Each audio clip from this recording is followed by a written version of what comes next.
from the office down the hall. It's good to see you, buddy, how have you been? Things have been okay for me, except that I'm a zombie now. I really wish you'd let us in. I think I speak for all of us when I say I understand why you folks might hesitate to submit to our demand. But here's an FYI, you're all gonna die screaming, all we wanna do is eat your brains. We're not unreasonable, I mean no one's gonna eat your eyes. All we wanna do is eat your brains. We're at an impasse here, maybe we should compromise. If you open up the doors, we'll all come inside and eat your brains. I don't wanna nitpick, Tom, but is this really your plan? Spend your whole life locked inside a mall.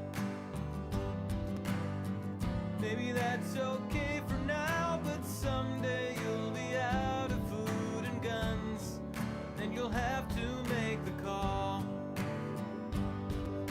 I'm not surprised to see you haven't thought it through enough. You never had the head for all that bigger picture stuff.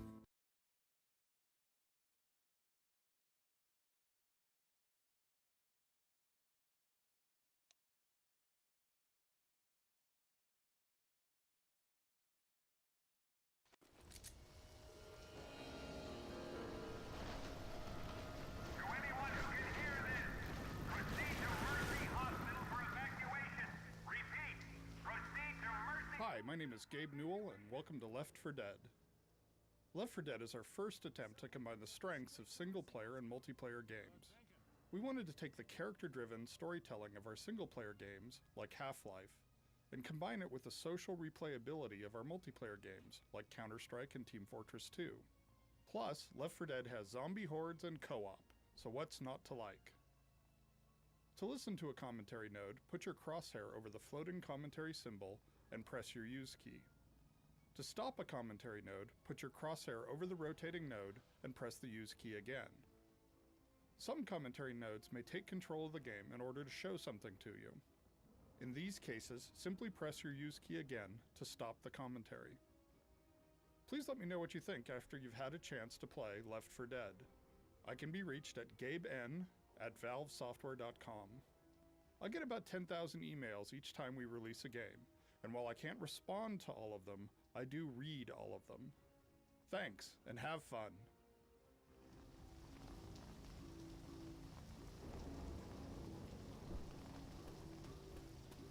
We experimented with a variety of different introductions for each campaign.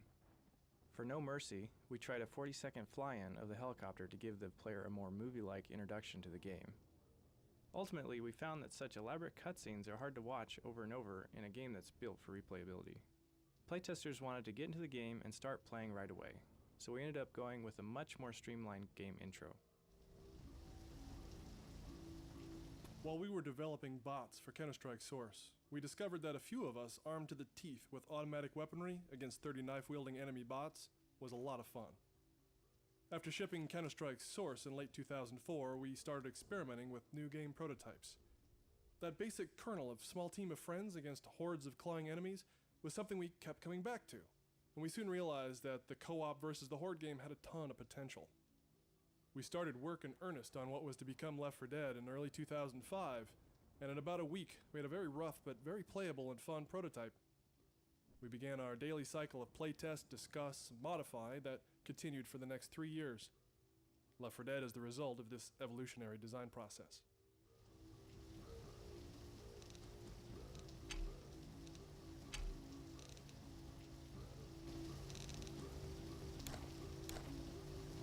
Originally in Left4Dead, there were some features that made it possible for players to cause trouble for others.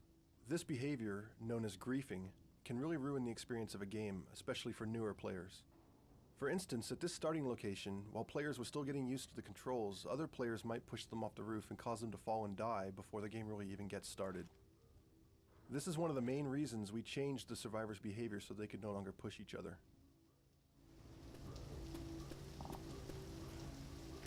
I'm ready. You ready?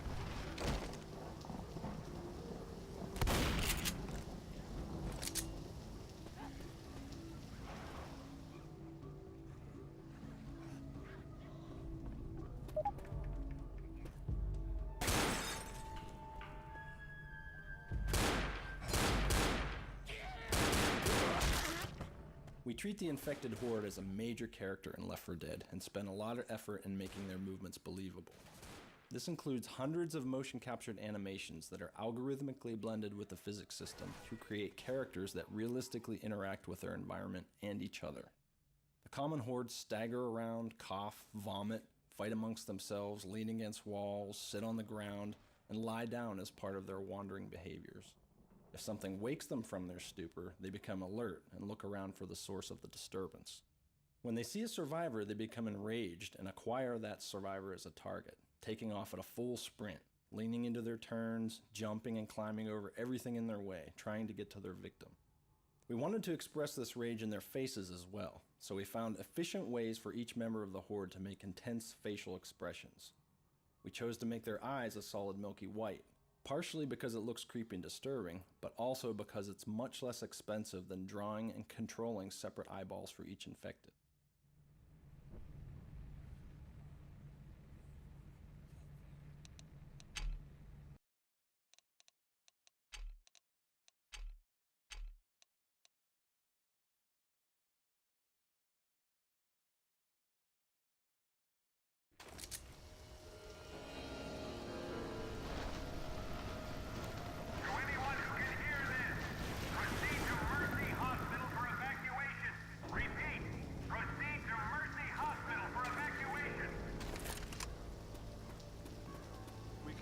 Subway tunnels to the hospital.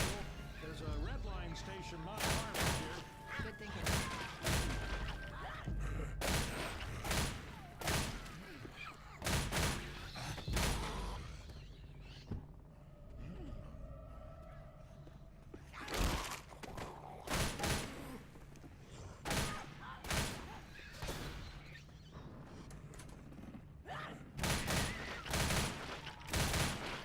Left 4 Dead requires a variety of areas off the main path where the infected can spawn.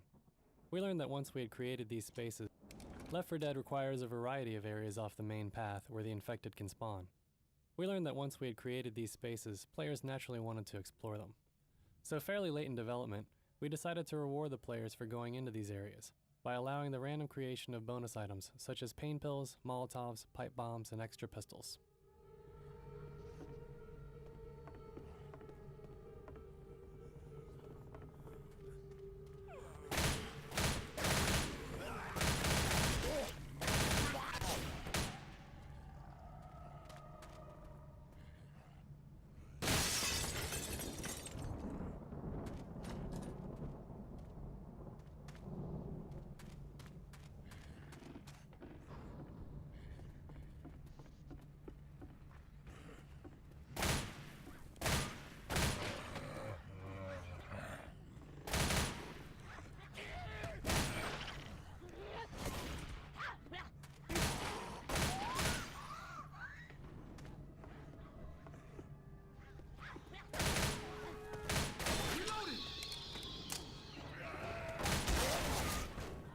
The most common attitude toward music in multiplayer games is that it just gets in the way. We wanted the music in Left 4 Dead to heighten the key emotional elements that should be inherent in a horror game, keeping in mind that everything in a game should contribute to gameplay. Therefore, we made a simple set of goals that the music should meet to keep people from turning it off.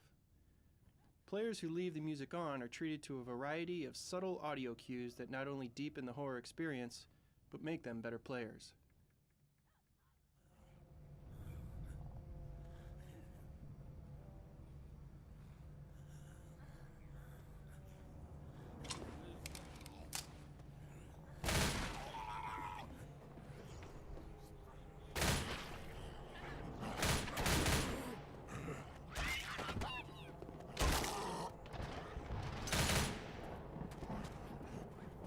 Once the game is in a playable state, we bring in friends and family who've never played the game to playtest specific areas, maps, or campaigns.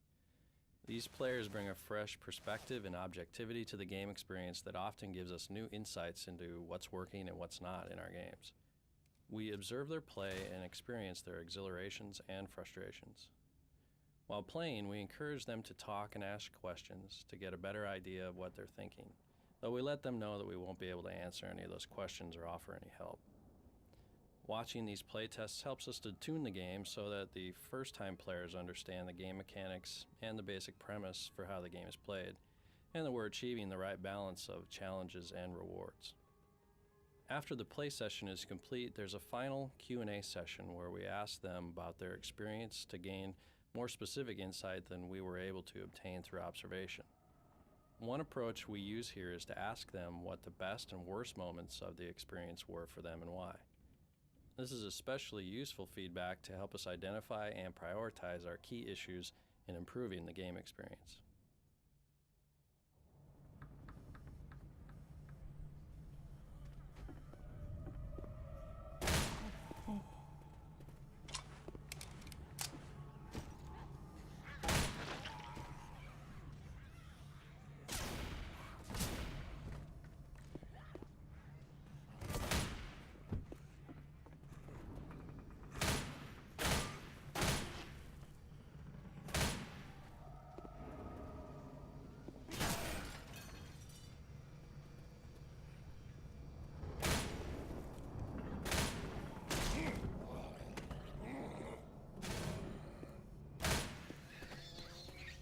The designs of the boss infected were driven directly from weaknesses observed during our daily playtesting. For example, in the very early days of the game, there were only common infected. As a result, the survivors had a very simple rule of shoot everything that moves. Although this was fun, it lacked tactical depth and variety. The boomer's goal was to shake this simple rule up a bit, and he became the zombie that you do not want to shoot. Originally, the boomer just exploded when shot, instantly dealing a lot of damage to everyone nearby, or even the whole team if someone made a bad decision in close quarters. The boomer didn't yet have his vomit attack. That horde drawing ability belonged to the screamer. As the design of the game continued to evolve, the screamer was cut, and this horde attracting ability was transferred to the boomer's vomit attack. This attack fit the hugely obese and gluttonous visual design of the boomer well. Once the boomer could vomit, we realized that this was a much more interesting game mechanic and changed the explosion from an instantaneous damage-causing one into the current vomit-splattering one. The boomer's vomit has a couple of very interesting game mechanics. Along with being temporarily blinded with vomit in their eyes, whoever is hit by the vomit becomes it, and the incoming horde of zombies only attacks that player, essentially leaving him to the mercy of his teammates' willingness to protect him. The other players who have not been vomited on have to make a quick decision about how to deal with this new situation. Another feature of the vomit attack is that it is not an instantaneous blow that causes damage, unlike the previous exploding version of the boomer. Instead, there are often several seconds of dread and anticipation where the player knows the horde is coming and can prepare for the onslaught, but there's uncertainty about how things are going to play out. This kind of anticipatory drama is amazingly powerful and makes the whole Left 4 Dead experience work well and keeps the players on their toes. The Screamer was a boss zombie who didn't have any actual attacks. He was bound in a straitjacket. You knew when he was around because of his crazed, maniacal cackling. The trick to the Screamer was that if he saw you, you had a moment to kill him before he ran away. And once the Screamer got away from the survivors to a hiding place, he would emit a loud, howling scream that would cause a huge mob of zombies to attack the survivors. While there were several exciting moments of knowing you had to chase him down to shoot him before he screamed, dodging zombies all the way, ultimately it proved too confusing for the survivors to discover how he worked or even to reliably notice him in the crowd. He was cut, and his horde drawing attack eventually evolved into the boomer attack. Molotovs over here!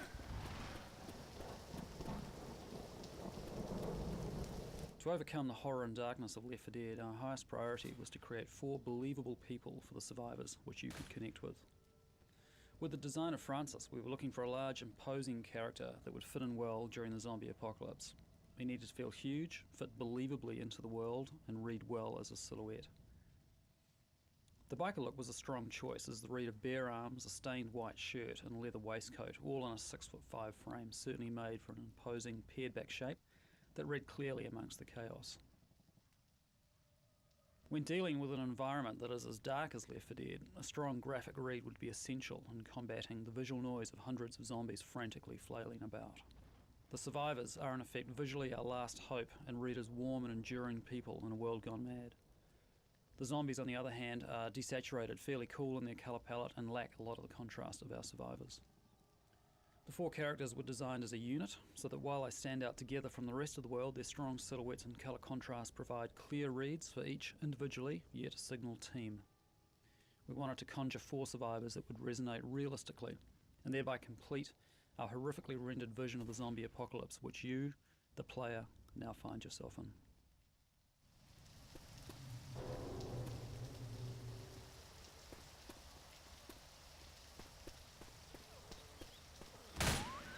To find a coherent visual look for Left 4 Dead, we first had to make choices that would help enhance gameplay in a very dark setting. The darkness is crucial to Left 4 Dead, as it forces players to stick together and encourages cooperative gameplay. We took advantage of lessons learned from our previous work on Team Fortress 2, particularly in regard to maintaining the readability of character silhouettes in a dark, chaotic environment. Meanwhile, we studied film techniques that have been employed successfully in dark settings to address the unique challenges and opportunities in a highly dynamic game environment. To accentuate the notion that you're playing through the ultimate zombie movie with a band of your friends, we added various filmic effects to the source engine. Using these effects, including color correction, film grain, contrast, and vignetting, we were able to define a stylistic filmic look that balances a visual drama with clear readability for players.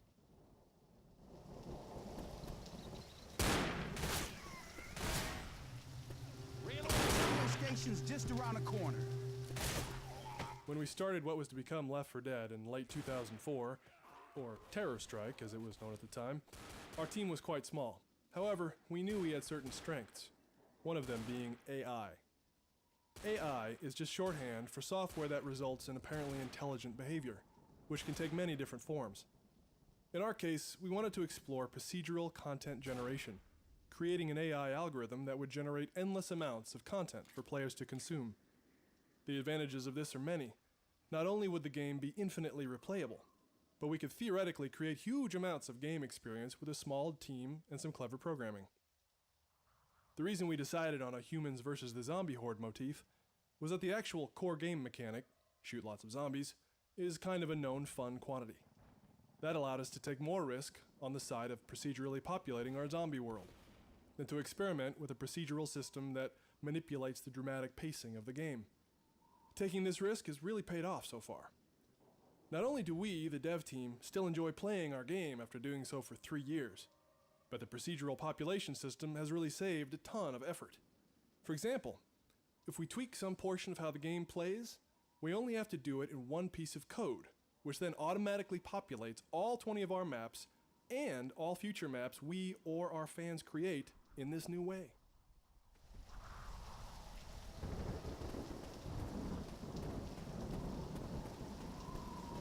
Local contrast adjustment is another film effect we've implemented in Left 4 Dead. We control contrast dynamically keyed to peak events in the game. When everything suddenly gets sharper, this is a visual parallel to an adrenaline rush. We use contrast to emulate a heightened sense of awareness.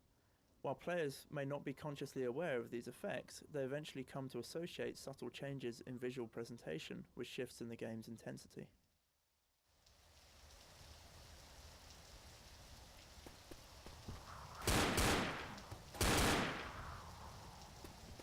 Anyone designing a post-apocalyptic city has to deal with the problem of how to light it. Initially, our take on it was that the city still had power. You could see lights in many windows and the streetlights were all lit up. It didn't give us the atmosphere we wanted, but we felt we needed those light sources. When we started to unify the art and lighting design, one of the decisions was to eliminate a lot of lights. This gave us an opportunity to come up with other ways of bringing light into scenes. As we removed lights, we found we were also removing any sense of normality in the city. Without lit windows, or even the illuminated signage in front of stores, we removed some familiarity from the player's experience. Things are lit from lower angles than they would expect, from car headlights and oil barrel fires. These dramatic angles really enhance the sense of a creepy, desolate, almost hopeless environment. Now it's a city that you've seen, but not in a way that you've ever seen it before. Something's amiss, something's off.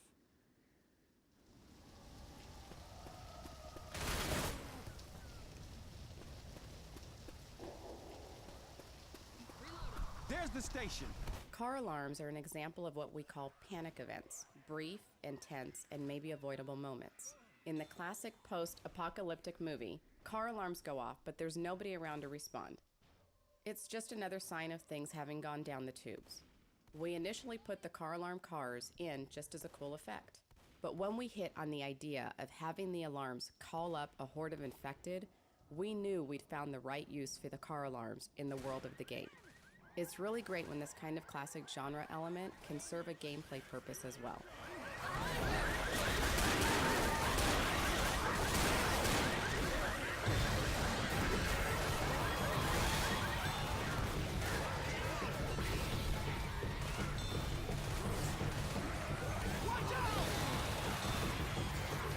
Buildings by nature tend to be pretty square, and if there's a well-lit building with a dark sky behind it, you clearly see the squareness of the building, no matter how many AC units, chimneys, or other interesting shapes are stuck on top of it.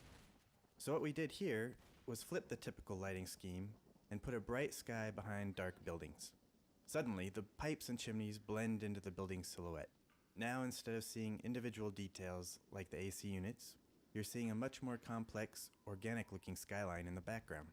And because the mind expects a similar level of detail throughout an object, your imagination fills in the detail in the dark areas of the building based on the silhouette.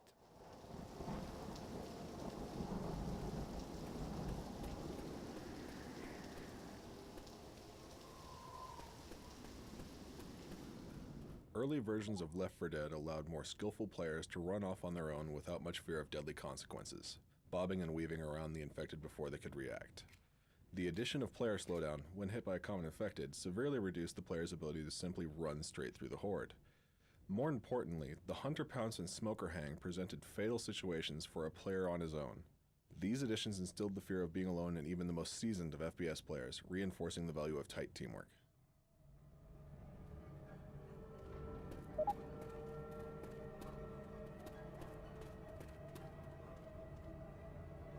Yeah. Let's do it. Lock the door. That's what I'm talking about.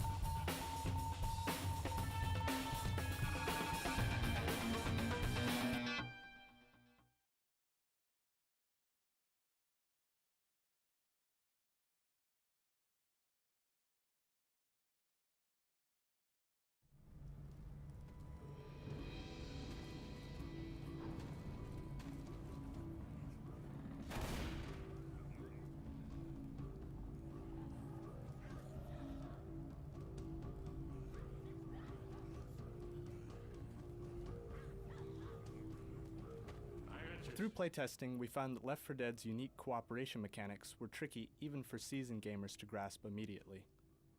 Failing because of rules that are not clear is never fun. Therefore, we designed the game instructor system to educate players as quickly as possible. Because first-time players can potentially join an in-progress game at any point, it was critical that the game instructor dynamically interpret game events.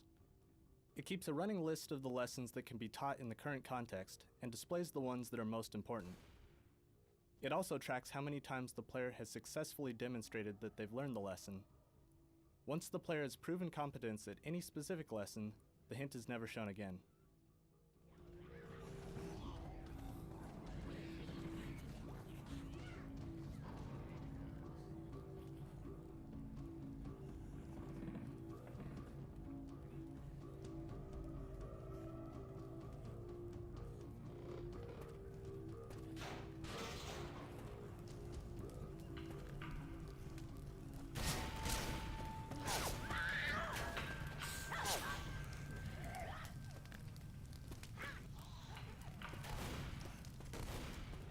Left 4 Dead evolved some of the contextual dialogue technology that we used in the Orange Box.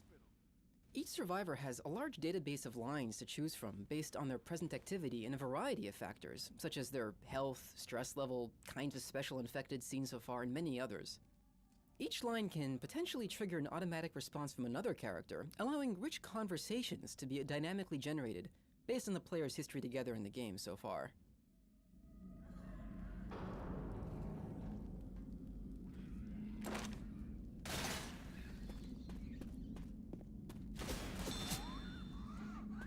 Another way we try and give players a new experience every time they play Left 4 Dead is that in addition to randomly placing bonus items like pain pills and pipe bombs, we vary the location of the more powerful weapons: the auto shotgun, the assault rifle, and the hunting rifle.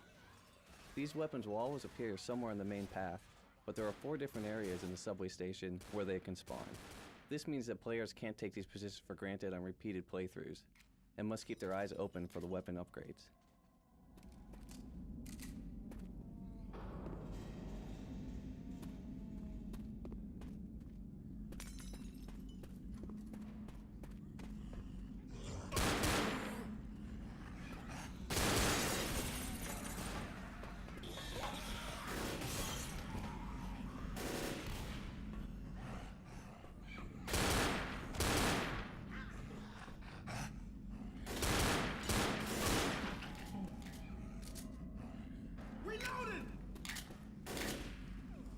Although it sounds ridiculous to talk about advanced zombie AI, we spent a great deal of time on the AI systems for the common horde. First and foremost is their ability to navigate. The environments in Left 4 Dead are geometrically complex and littered with breakable and movable objects. One of the design goals for the zombie horde was that there can never be a place where a survivor can stand that a zombie cannot navigate to. To make this happen required not only robust pathfinding code, but also path-following algorithms as well. These path followers have to continuously evaluate the local geometry around them and decide whether to crouch, stand, jump, climb over, and otherwise navigate nearly arbitrary environmental obstacles.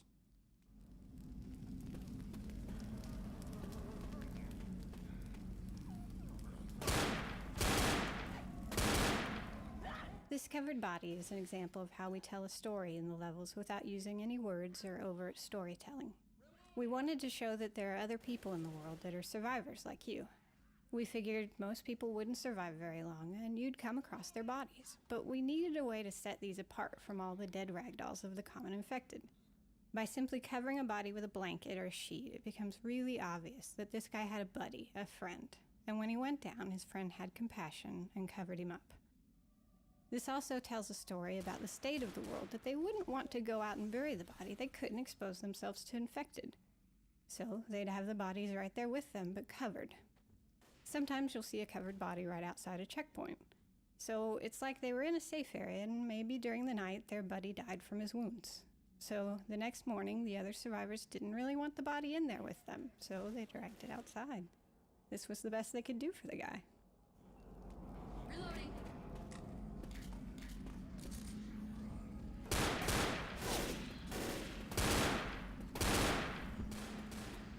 Smoking the set is a common film technique used to help separate background and foreground elements. We use particles and distance-based fog to do our own version of smoking. Our first experiments proved frustrating for players. We used a realistic dark fog, but this obscured character silhouettes and gave no sense of the vast surrounding environment. Once we lightened up the fog, the maps gained a greater sense of scale and distance, and the readability of characters greatly improved, so the players could more easily tell friend from foe. Fog also helped players spot important events, like zombies climbing over distant fences. So changes in visual design not only improved the look of the maps, but aided players in anticipating and coordinating their team ahead of attacks.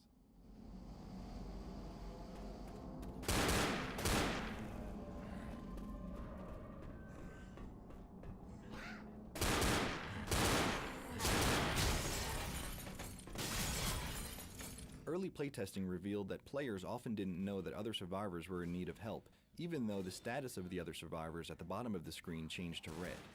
When being attacked by a horde of zombies, we found players focusing exclusively on the in-game action and missing any changes to the HUD and the other player's status.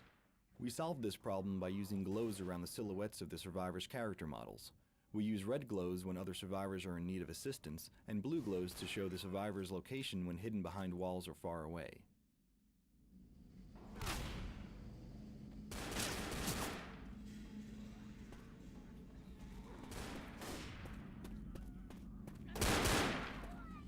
In Left 4 Dead, players carry flashlights to illuminate the environment. These shadow-casting light sources not only add surface richness and provide important visual depth cues, they tie into gameplay. For example, because a player's flashlight is attached to his or her weapon, the light becomes pointed off to the side when reloading or performing a shove attack. In a sufficiently dark area, this can cause the player to be effectively blind until they are done reloading or shoving back an enemy. Like so many of Left 4 Dead's game mechanics, this encourages cooperation, as players know they may be left in the dark if they choose to reload at the wrong moment.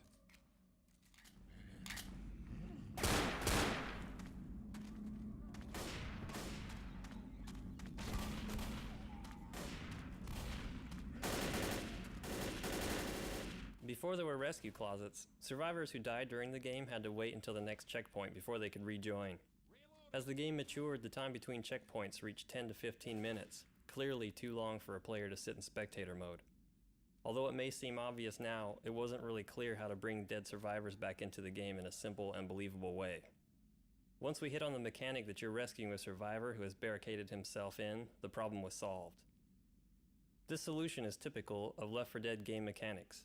Hearing a trapped friend call for help creates a dramatic situation for the survivors and creates a new short-term goal for the team to accomplish. Also, finding a lone survivor that joins your team is a staple of the horror movie genre. Finally, it provides plenty of opportunities throughout the environment to bring dead players back into the game.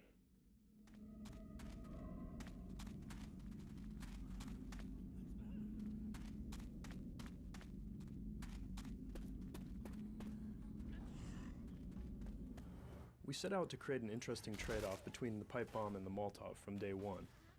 Given the limit of a single item in your inventory, the choice needed to be meaningful.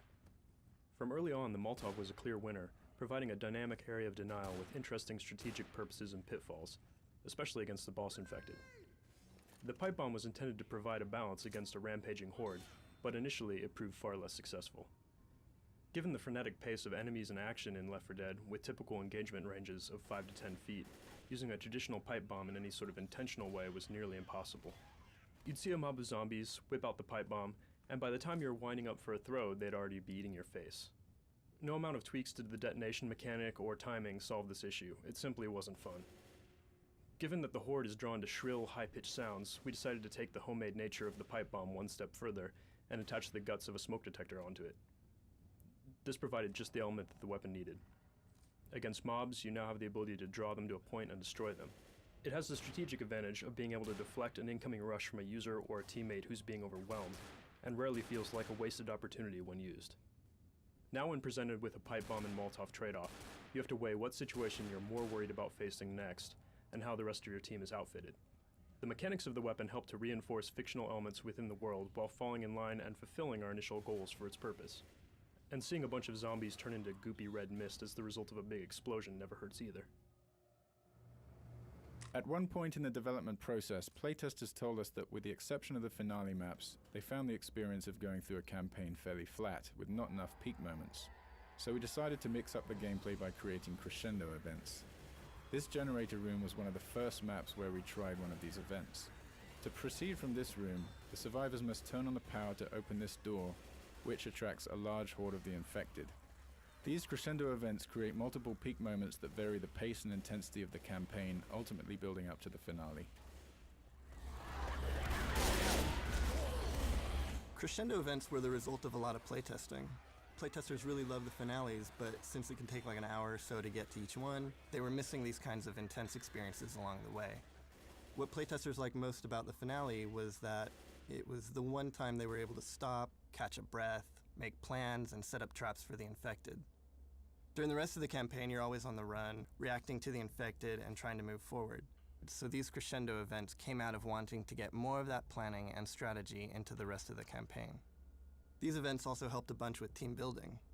Like the minigun is really important, and if no one's manning it, your team probably won't do too well. But the minigunner is really vulnerable. They have a limited angle of view, they can't watch their backs anymore, so they have to depend on their teammates to cover them. With crescendo events on the way to the finale, we not only vary the pacing, but we help build the skills and coordination that will enable teams to survive the ultimate battle at the finale.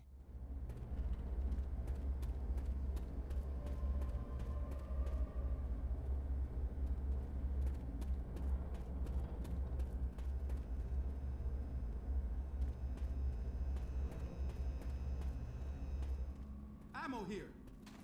One distinguishing characteristic about Lewis is that he represents the everyday man. While Bill and Francis are characters who obviously live on the outskirts of society, Lewis is really the only one in the group who looks like he's trying to hold on to aspects of normalcy and civilization in a world of utter chaos. Designing a sleek-fitted silhouette and adding detail elements such as designer shoes, necktie, and a designer watch not only distinguishes his character from the rest of the group, but also gives the player insight into who Lewis was prior to the apocalypse.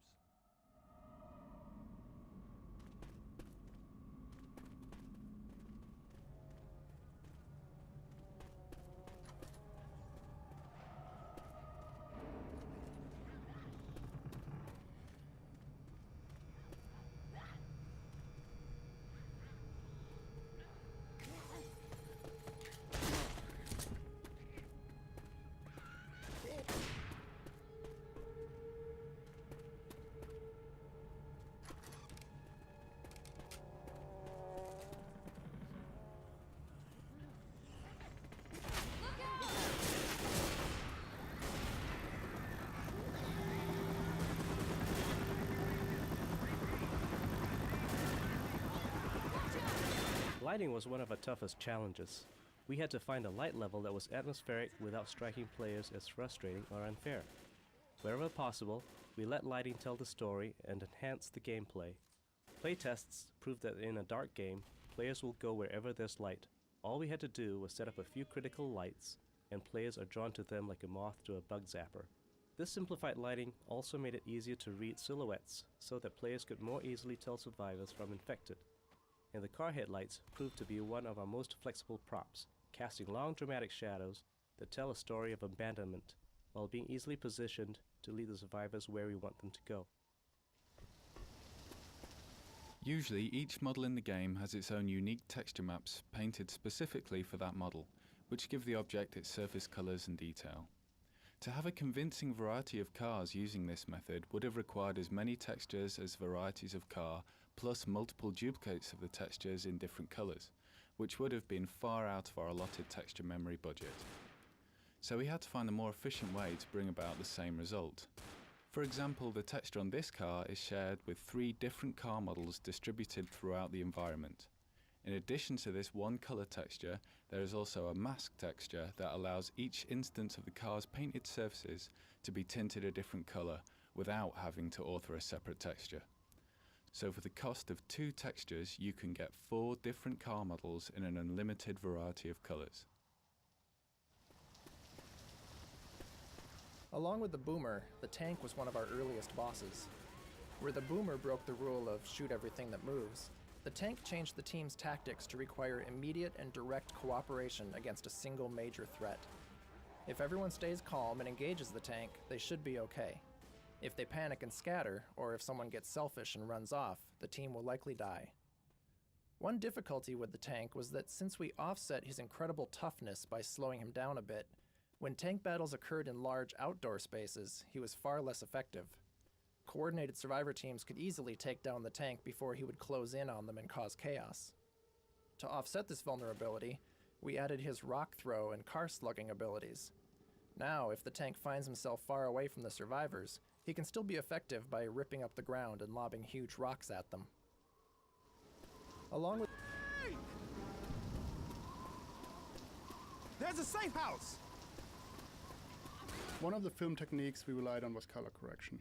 Color correction simplifies and unifies the visual palette. Our color correction allows us to set a specific saturation threshold below which everything falls off towards gray, while critical items like health packs and blood stay bright and eye-catching. We also vary color correction by area. For instance, safe rooms have a warm color quality, evoking safety, in distinct contrast to the cooler palettes of the outdoors, which feel cold and forbidding.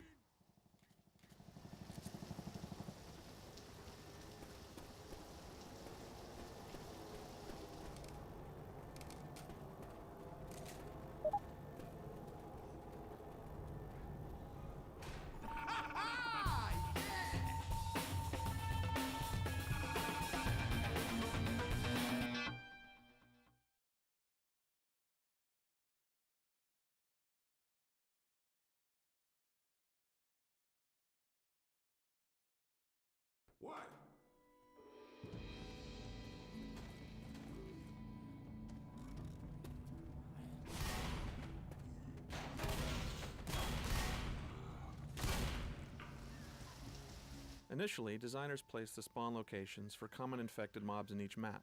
However, it became obvious after a few playthroughs that skilled survivors knew exactly where each of these were, killing the atmosphere of anticipation and constant danger. To address this, we tried creating sets of these mob generators and randomizing which sets were active for a given session. This helped somewhat, but ultimately it meant that experienced survivor teams would just have to check a few more known locations. Since a primary design goal of Left 4 Dead was to create an experience that could be replayed indefinitely, we needed a new approach. We decided to go for the ideal but riskier solution, a completely procedural approach that would determine where to create mobs on the fly as the team was playing. Although it took longer to build this system, in the end it worked better than we even hoped. Not only were experienced teams no longer able to expect where mobs would hit, but the process of populating maps with enemies was hugely simplified. What used to take weeks of painful iteration and constant updating as maps were changed became a 5-minute process that was much more tolerant of map changes and actually played better. It was so successful, in fact, that we can't imagine building Left 4 Dead without a system for this kind of procedural content. We later expanded this system to add wandering zombies to the environments to increase the survivors' tactical choices and add additional variety to the game experience. Once this design decision was made, these wanderers were added to every map in the game with just an afternoon's worth of code from a single programmer. We play-tested the idea that very same day.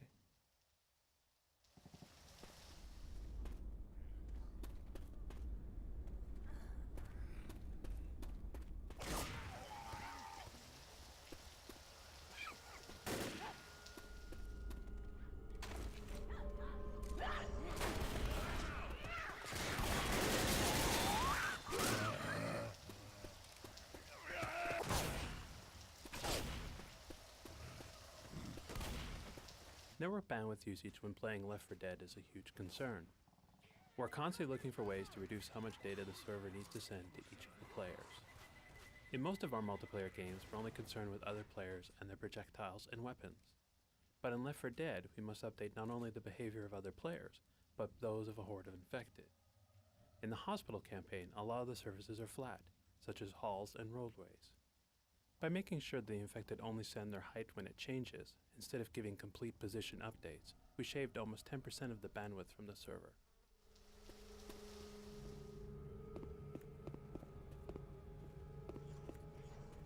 The process behind designing Zoe's character wasn't as straightforward as the other three. Developing a young female in a zombie apocalypse isn't easy with a backstory like hers. She had to be attractive and worn down at the same time. She needed to be tough and able to hold her own, even though she's occasionally terrified. Her readability was also something we had to take into consideration. A bright red jacket solved the problem. It pops out amongst the gritty, desaturated zombies and the dark, subdued environment. As far as the rest of her appearance, there was a little bit of back and forth as her character came into focus through iteration. Finally, we were certain that the character model met our goals, and Zoe unfolded into an everyday young woman who everyone can relate to. There's the hospital! Reloading! Our first maps created specifically for the game were giant non-linear city sections. The idea was that the survivor team would have to find their way through the zombie-infested city. Playtesting quickly revealed that keeping track of your teammates and fending off the hordes of zombies completely consumed players' attention. Adding on-the-fly discussions of which way to go were slow and frustrating. More importantly, however, was that the teams quickly found their favorite route and tended to always run the same way every time, minimizing their on-the-fly decisions. By paring down the city to a representative and fairly linear route, we could better spend our limited resources making that area highly detailed. Originally, the survivor's path forced them through a gas station convenience store and out by these pumps. Due to the path, many players accidentally shot the pumps from close proximity, leading to a premature and seemingly unfair end to their survivor experience. Through a cycle of playtesting and iteration, we ultimately arrived at this layout, which preserved both the life of the player and the spectacle of the gas station detonating.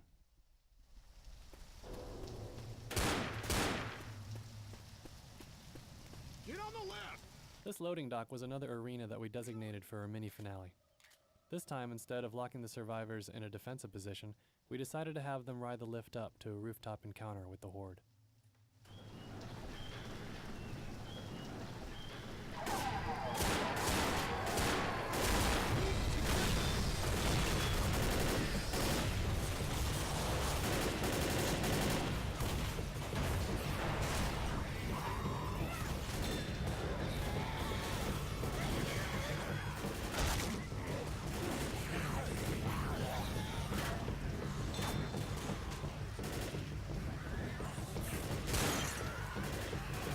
based on the success of procedurally populating the world with wanderers and mobs, we decided to try to guarantee a consistent dramatic experience for the survivors.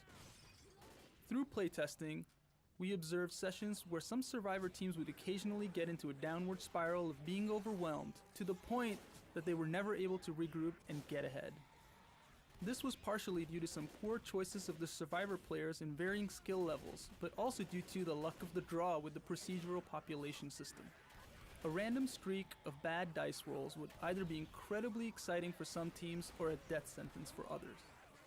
To address this, we created a system that tracks each survivor's stress level by watching for events like how much damage are you taking, how many zombies have you killed near you, and so on. If a survivor's stress level gets too high, the system will step in and forcibly throttle back the zombie population system to make sure the team gets a break every now and then. These breaks are critical for a couple of reasons. The primary reason is battle fatigue. Constant fighting and gunfire is tiring. Secondly, the team needs an end to these skirmishes along the way to give them a chance to regroup, heal, and reassess. Lastly, these big exciting battles are only exciting if there are also periods of quiet, creepy, tension, and anticipation to contrast them against. This dramatic pacing is really critical to creating a fun experience. Once this system was in place, we realized we had all this useful information on how the survivor team is actually doing. From a dramatic standpoint, ideally we want to see the survivor team just make it into the next checkpoint, limping in, being chased by the horde, so they can celebrate when the door closes and they yell, "We made it." Grabbing peels.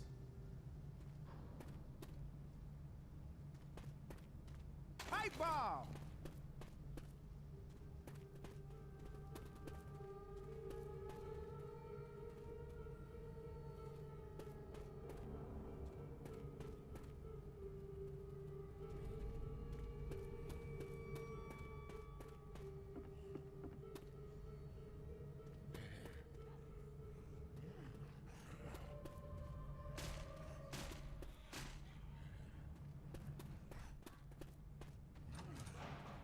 This way.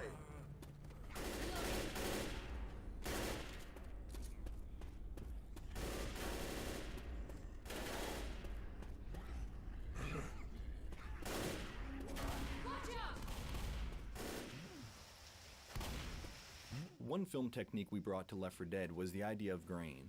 Film grain is most apparent in dark scenes, which made it an attractive visual effect for our game.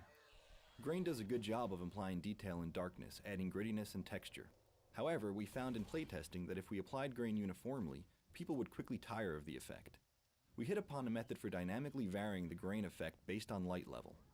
Scenes range from grainy texture in darkness and shadows to no grain at all in the brightest spots.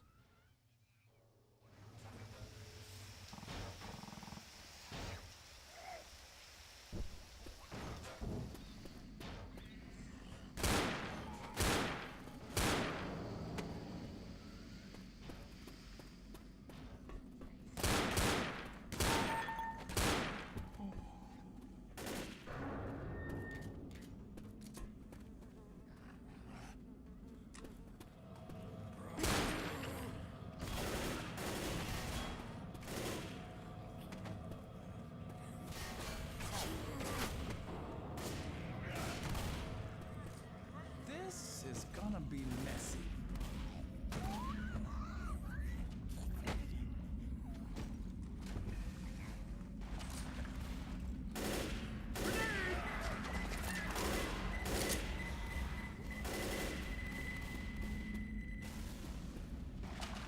Left4Dead was created with the goal of being replayable.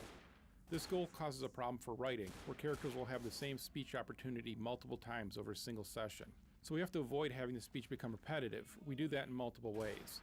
One is to have almost all the speech have a random element to when it plays. This stops the player from being able to tune out the speech because it is expected for a certain action. We successfully tested this on Team Fortress 2 and have expanded on that system. In Left4Dead, not only does the initial speech have a random element, but we also have follow-up lines that may or may not play after the initial line, randomizing the speech opportunity further. We also limit how often some lines play. No matter how witty or funny a line is, you're sick of it the 100th time you hear it in an hour-long play session.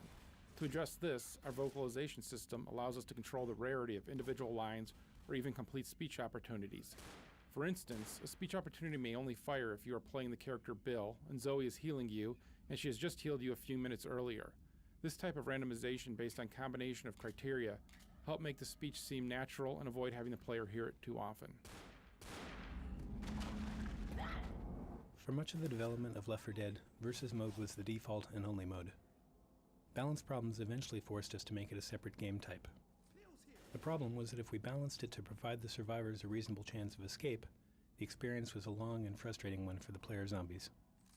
Changes that were necessary to make the player zombie experience satisfying also served to make the experience dramatically harder for the survivors. Separating versus mode allowed us to break out of this dilemma. Rather than aiming for a 50-50 shot at the survivors escaping, now we're aiming for a shorter, more intense experience where the survivors are unlikely to make it to the end. The goal is simply to get further than the other team did. It's more fun for the zombies, and your reward for having a harder time as the survivors is that you get to switch teams after you're slaughtered and do the same to them.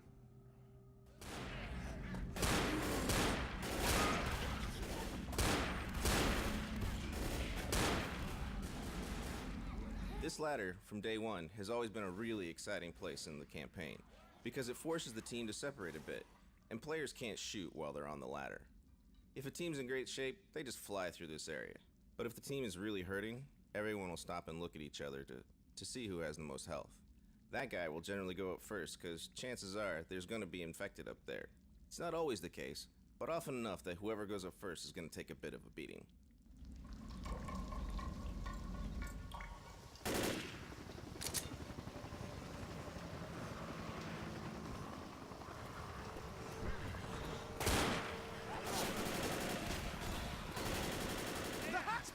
We made it! The witch is much rarer than the boomer, and her penalty is much more severe. Basically, if you shoot the witch, you will likely die. The witch has two functions. One is to provide an exception to the rule of shoot everything that moves. The primary function of the witch, however, is to force a change of pace on the survivor team. Ideally, discovering a witch near your path will result in the team going into stealth mode, shutting off their flashlights and walking carefully around her as to not disturb her. This is a large departure from the intense and loud pace of normal gameplay.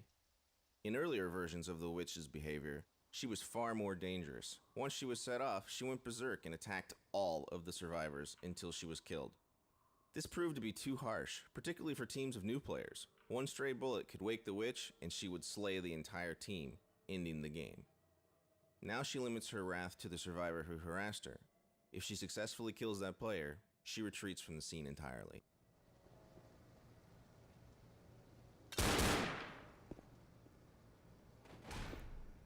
Sweet, baby.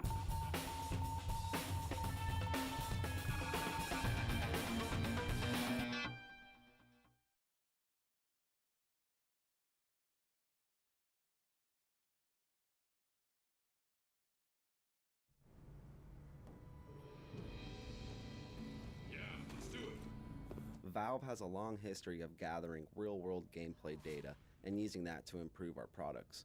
In Left 4 Dead, we automatically gather data from internal playtests and use that to tune the game. We look at every angle, including things like how often survivors help each other, how effective different types of infected are, how effective weapons are, and which weapons players favor. We learn a lot from analyzing gameplay data, and it lets us make decisions based on real information rather than guesswork. We will gather that same gameplay data from our real-world Left 4 Dead players and use that information to continue to improve the game. We'll also share the gameplay data we gather with the community as we do with our other products.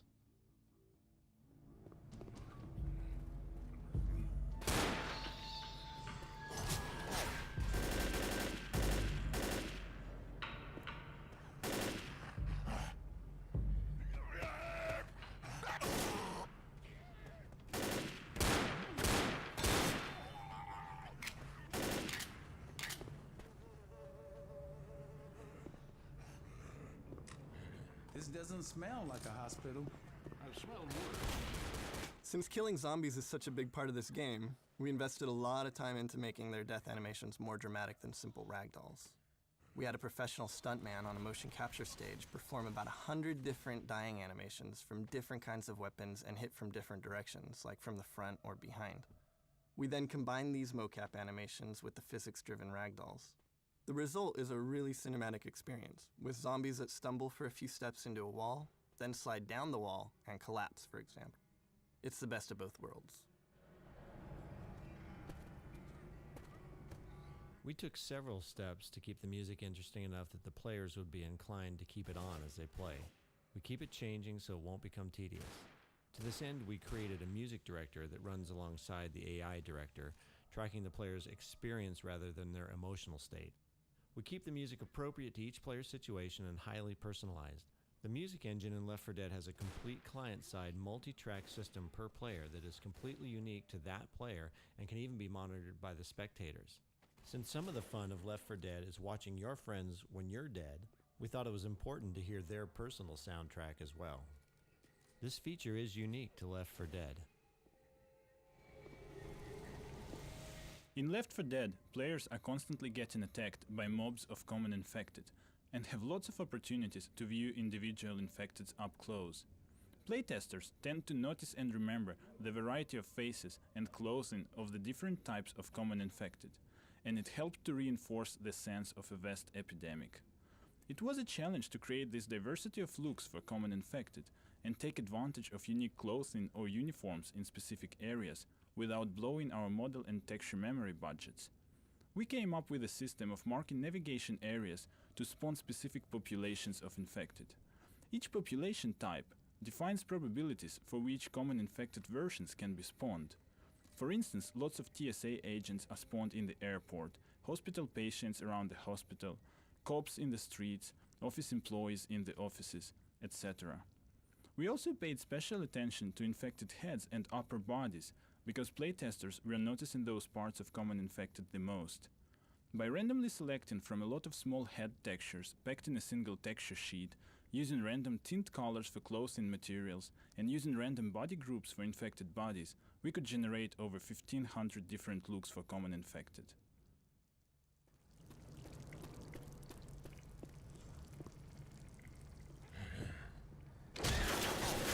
The idea that a bad decision by one player directly impacts the whole team is central to the design of Left 4 Dead. It is emotionally very powerful to know that you need your teammates to succeed, and to have clear and visceral feedback that you just made a mistake that is going to cost the team dearly. Examples include shooting a boomer that explodes on a friend, causing a horde of zombies to attack him, causing the witch to attack, which usually means someone is going to die, throwing a bad Molotov and burning your friends to a crisp, shooting a car alarm, causing all hell to break loose, running away and leaving your team incapacitated and dying, and of course, shooting your friend in the back as he was limping into the safe house, incapacitating him while the horde is hot on your heels. These kind of actions may not actually end your game, but your friends will certainly let you know just how they feel about them.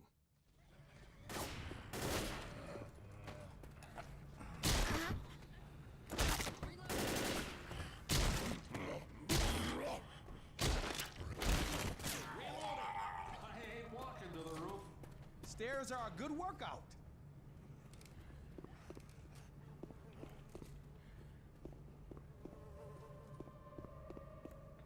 A lot of overreaching dynamic music systems go to great lengths to organize and control a very expressive art form, often to the point of making the results perfectly controlled, but also perfectly boring. Our music director aims for planned serendipity.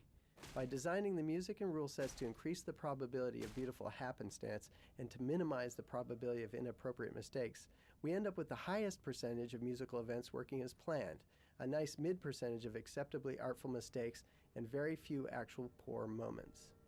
If you over-design the music and rule sets, there are no surprises, and without surprises, listeners are quickly bored. Ironically, by keeping things simple, the music seems planned. Greater complexity just leads to greater randomness and many more poor moments.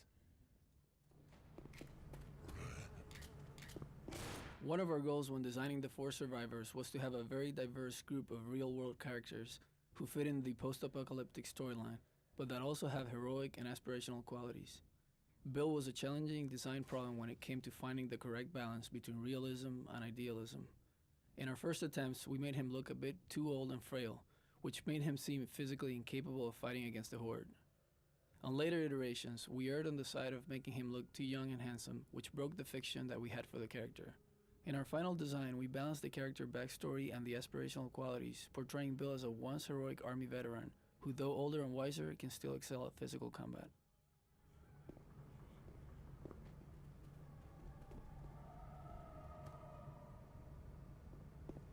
The crescendo event centered on this elevator has a very simple mechanic: survive until the elevator arrives. In order to distinguish it from other crescendo events, we added breakable walls that allowed the Horde to smash through, surprising the survivors and providing access for them to attack from all directions.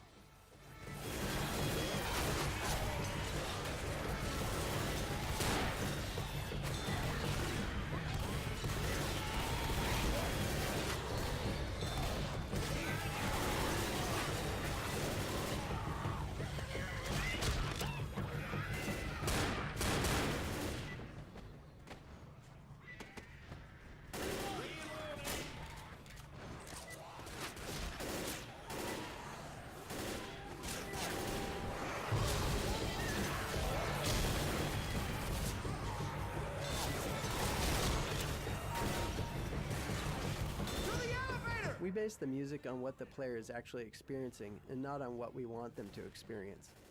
Working from artificial life work our audio designers had done on Lord of the Rings and the Matrix sequels, we implemented a simple system to examine what's going on in the player's immediate environment, then added the appropriate reactive scalar rule sets to control the music and its volume levels. Most of the more prominent musical cues are thus reactive results from rule sets processing this input, making the musical experience specific to each player. This system also controls the dynamic mix system, another feature unique to Left4Dead. I can't get over how fast they all are. It's not even fair. I'm calling zombie bullshit on that, you know? They're not allowed to be so fast. Ready?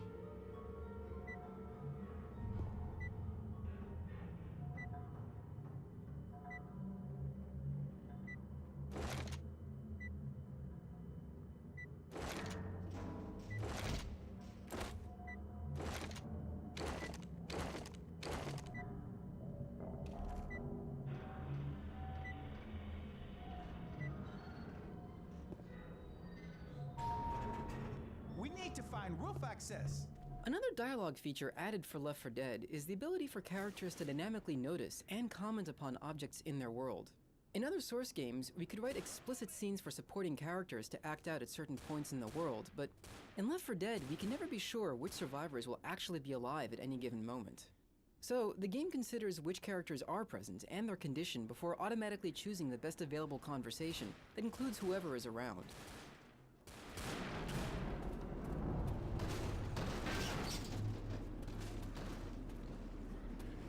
The first version of this area didn't have any openings on the walls at all. Everything was closed off. We decided that since we were so high up in the hospital and there wasn't any real geometry below, that we could add windows and use 3D skybox to provide this great vista. Once we put windows in, sometimes the hunter attack would push you out of the window. It became scary to get by those windows, and once we realized how much fun it was to get near the risky area, we decided to open up this level as much as possible. So all the walls around the extensive level were just removed entirely. We've got a bunch of areas where some of the props and debris in the environment force you to walk even closer to the edge than you might want to.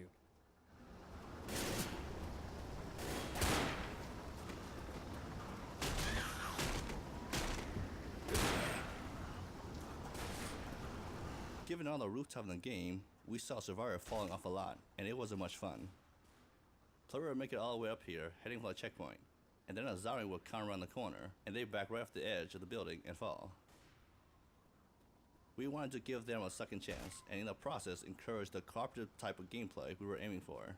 So we came up with the idea of having them grab the ledge and hang there until a teammate helped them. The nice thing about this feature is it also builds tension. As soon as you grab the ledge, the clock stops ticking.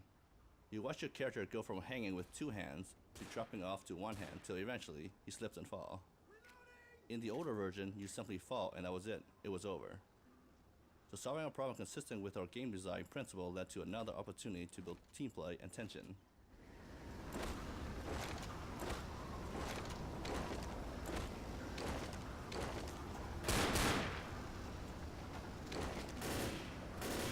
In playtests, people were often confused by certain events and elements in the game. The addition of musical cues helped distinguish these events and diminish player confusion.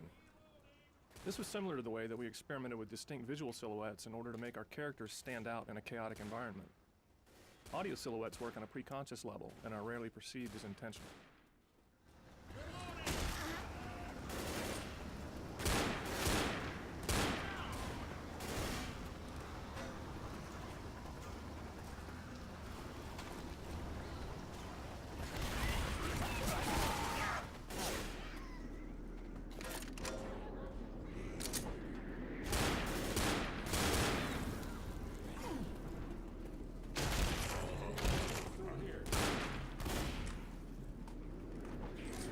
During our internal playtesting, we ran into situations where a player who had a habit of making bad decisions kept becoming incapacitated to the point where the other survivors became frustrated, continually reviving and escorting this player 5 or 6 times in the space of a couple of minutes.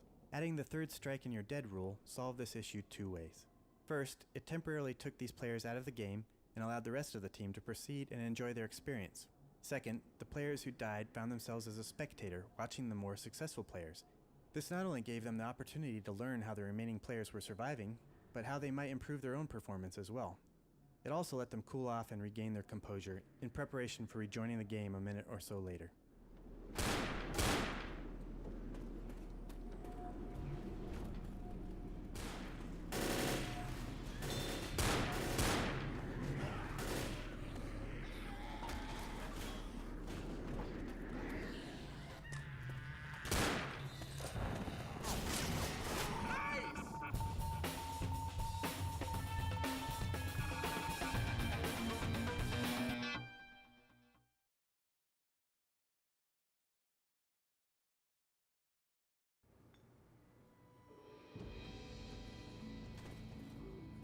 Players need to learn from their mistakes as quickly as possible. In early versions of Left 4 Dead, if survivors failed a campaign at any point, we just put them right back at the beginning and made them play the whole thing over again. That meant that if the team dies in the last level, it'll be close to 45 minutes before they ever get back to that map to try something new. This made it hard for players to remember exactly what they'd done wrong, and so it was hard for them to decide what they might want to do differently. So now, when a team goes down, we just reset to the beginning of the level that they died on. This gives them a lot more freedom and flexibility in how they approach the most challenging sections. All the music in Left 4 Dead, themes, motifs, hits, and effects, are based on a hybrid scale derived from the main opening menu theme. This theme, representing the near death of humanity as it fades to a distance only to be accessed through a radio, is an incremental melodic modulation collecting up all the notes used along the way. The scale is not absolute, and some notes outside the scale are used occasionally to achieve even greater dissonance. But by using the singular and very chromatic scale, almost any piece written in it will generally dovetail pretty decently with any other.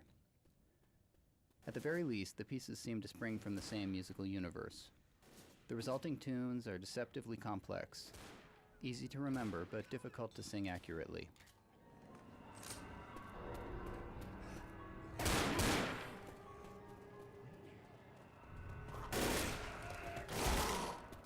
When players are moving through the world in a panic and trying to coordinate with their team, the last thing you want them to worry about is which key lets them crouch so they can scramble into a vent. Throughout the game, we tried to simplify movement controls so that players could enjoy the terror of the experience with as little frustration as possible. Here, and at similar obstacles, we make the survivor crouch automatically when they come to a vent. Wherever possible, we try to keep these decisions invisible to players, to keep the illusion that they're moving through this frightening world on instinct without ever thinking about controls. We're almost out of here.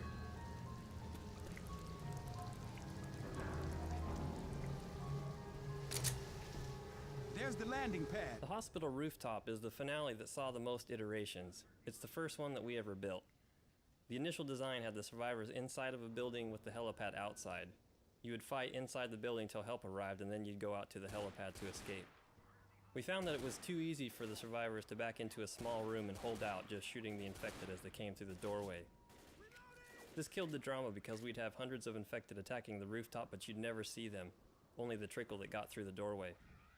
We learned through playtests that survivors have a natural tendency to climb up on things. It's like the infected are a flood, and survivors are always trying to get to high ground. So we played to that tendency, building rooftop areas that were easily accessible where the survivors could navigate from one roof to another. Knowing that survivors want to get to high ground, we can anticipate how they'll approach the map, and we can design around that. For example, the infected can scale rooftops from all sides so the survivors can never back into a corner where they're safe. As a bonus, survivors get to actually see the infected running at them from a long distance away, which is a lot more dramatic than shooting at them as they pile through a doorway. Left 4 Dead was originally going to have a continuous story that started with the hospital campaign. When the chopper pilot picked you up, he would start talking about how he had just done a street pickup and wasn't feeling so well. Clearly he had just been infected and the chopper was about to go down.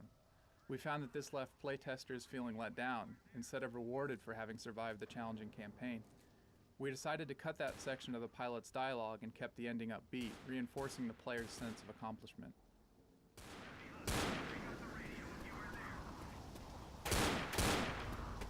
The tank is an awesome presence on the battlefield.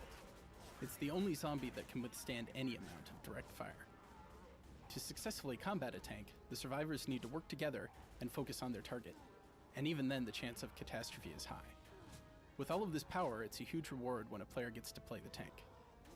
We wanted to create something that rewarded player performance, so it would feel fair, but we also wanted to make sure that it didn't generate a feedback loop, where one player would always end up being the tank.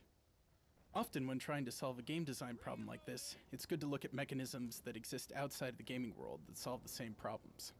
That way our players will instantly understand the mechanism at play, and we can tap into the same excitement that might already exist for the external mechanism. The tank raffle has the added benefit of announcing to the player zombies when the tank is created, and piquing anticipation for the most exciting part of the game. Highly cooperative and experienced survivor team can become very good at staying together and watching all around them, to the point that it becomes difficult for the zombie to cut the kind of chaos and panic that makes the game exciting. The smoker was created to forcibly pull this tag team apart.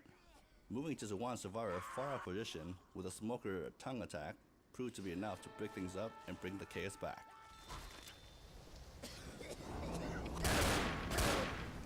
While special effects seem on the surface to be visual fluff, they also serve critical gameplay functions. Choose an example of the smoker, we can see how his various effects follow his design. The role of the smoker is to keep his distance, lurking on rooftops, trees, and other out-of-the-way spots to pull a survivor out of formation and break up the group. As such, unlike other types of infected, he prefers to keep his distance from the survivors. In order to give him a distinct and visible silhouette in the often dark and distant locales that he frequents, he has a swarming spore cloud. We use a variety of small techniques here to help guarantee a strong read in all situations. The spores themselves are lit by the local lighting, but always maintain some degree of color so that the smoker retains some distinct visibility even in complete darkness. Further, we apply a technique we also use in a variety of feedback-based effects such as blood and impacts, where the particles have a minimal screen space size regardless of their distance. This allows the smoker to retain his distinctive effect at far distances or when silhouetted against the sky, while keeping the actual particle sizes small when up close. Since the smoker is usually dealt with at a distance, often at angles which make getting a shot difficult, his death must also be clearly broadcast to players so that they can tell when they've killed him. This is where the smoker's moniker comes into play.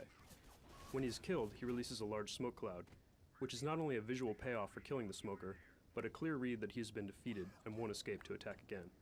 His cloud also serves as a final act of revenge, obscuring nearby players' visibility as well as hiding infected within. In early playtests, when players controlled the tank, we had a major problem with them not behaving in character, totally breaking the game balance of the tank and making him a game ender almost every time. The problem was that an intelligent human player wants to win right now, and the tank was designed to be an enraged berserker that just charges in and starts smashing stuff.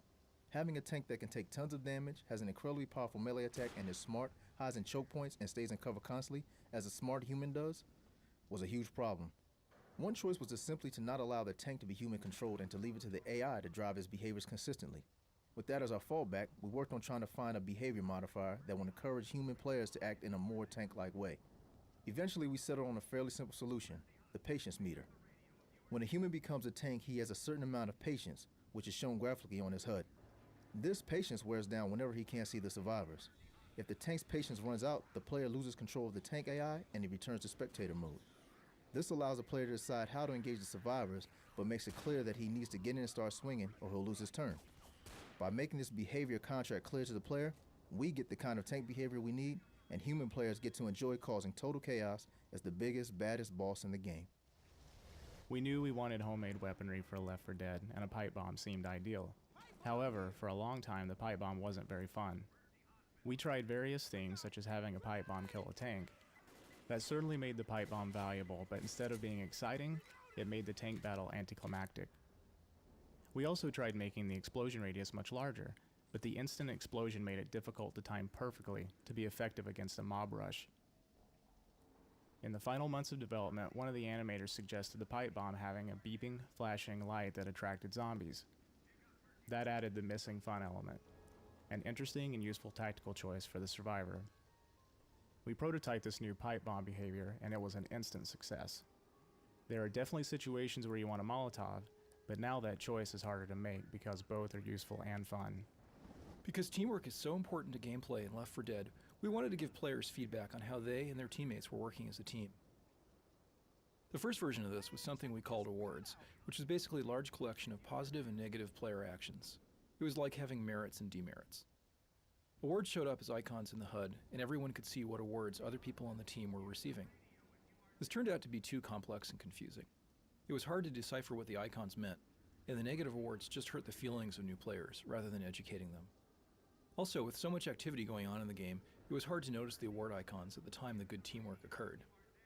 In the next version, we drastically narrowed the list to just a few positive things a player can do, replaced the icons with very short text, and added a glow to the player icon in the HUD.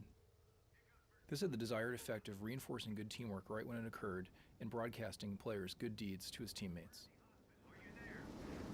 From the start, focusing on cooperation was a primary design goal of Left 4 Dead. Although other games support cooperative play, extremely few actually require it. There are many core game mechanics in our game that require cooperation to succeed. One of the first that we added was having your character collapse to the ground, incapacitated and unable to move when your health reaches 0. You continue to lose health in this state, and the zombies will continue to attack you. Once you're incapacitated, you will die unless a friend helps you back to your feet. Reviving an incapacitated friend takes 5 seconds, so it is a risky investment, as the rescuer is vulnerable and unable to defend himself during this time. Early in the design of this rooftop scenario, the finale would start as soon as someone hit the radio button. We saw playtesters consistently run up and hit the button without preparing for the battle first. To let players know that they needed to prepare and to give them time to do it, we changed the design so that the pilot tells them to call him back when they're ready. Because Left 4 Dead is designed to be played over and over again, we made the dialogue scenes have as many variants as we could cram in. For instance, the encounter with the crazy church guy halfway through the Death Toll campaign includes more than 130 lines spread across 5 characters that can play out about 25 different ways. Variations appear based on which survivor initially uses the door, what other survivors are near that survivor, and random chance. The end result is that players can go through the encounter many times without hearing the same conversation twice.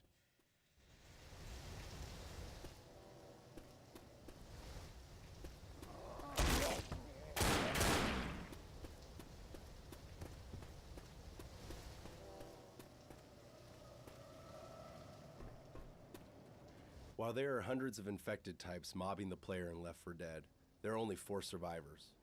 To make sure these 4 stood up to close scrutiny over many hours of playtime, we decided to use photographic reference of faces and wardrobe details. We started out by casting 4 individuals who fit the general design concepts we had created for our characters.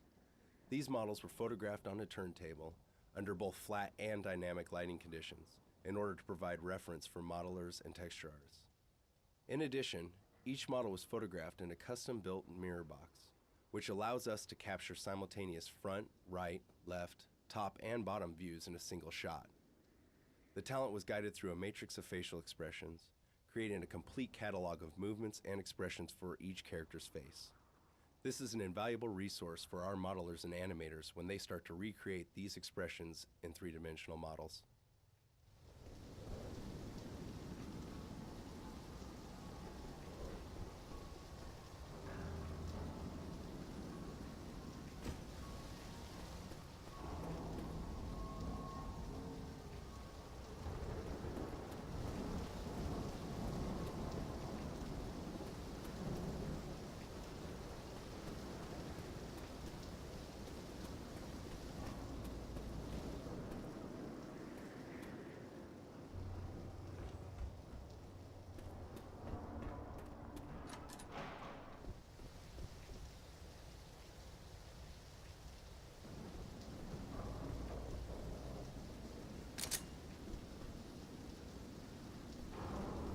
Traditional vignetting is a term from photography which refers to the slight darkening of the periphery of a photograph.